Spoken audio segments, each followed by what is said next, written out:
लासूर येथील वजनापूर येथे नात्याला काळिमा फासणाऱ्या घटनेने खळबळ उडाली. दारू पिण्यासाठी पैसे दिले नाही म्हणून पोटच्या वेसाधीन मुलाने आपल्याच वडिलांची हत्या केली. शेषराव रंबाजी चव्हाण हे हत्या झालेल्या व्यक्तीचे नाव आहे. हे शेत वस्तीवर पत्नी व आपल्या मुलीसह राहत होते. त्यांची दोघी मुले व सुना रांजणगाव येथे राहत होते. मुलगा नंदू चव्हाण हा आई वडिलांकडे आला होता. त्याची आई व बहीण दोघी गावी गेल्या होत्या. गुरुवारी संध्याकाळी आरोपी नंदूने वडिलांकडे दारू पिण्यासाठी पैसे मागितले असता वडिलांनी पैसे देण्यास नकार दिला.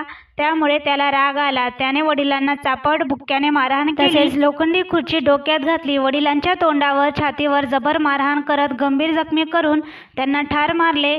इतर नातेवाईक घरी आल्यानंतर ही घटना शुक्रवारी 11 वाजता उघडीस आली. ही बातमी कळताच पोलिसांनी घटनास्थळी धाव घेतली. आरोपी नंदूला पोलीस आल्याचे व आपली पोल खुलल्याचे समजताच त्याने तिथून पळ काढला. परंतु नातेवाईकांनी आरडाओरड केल्यावर हवालदार हनुमंत सातपुते यांनी पाठलाग करून त्याला बेड्या ठोकल्या.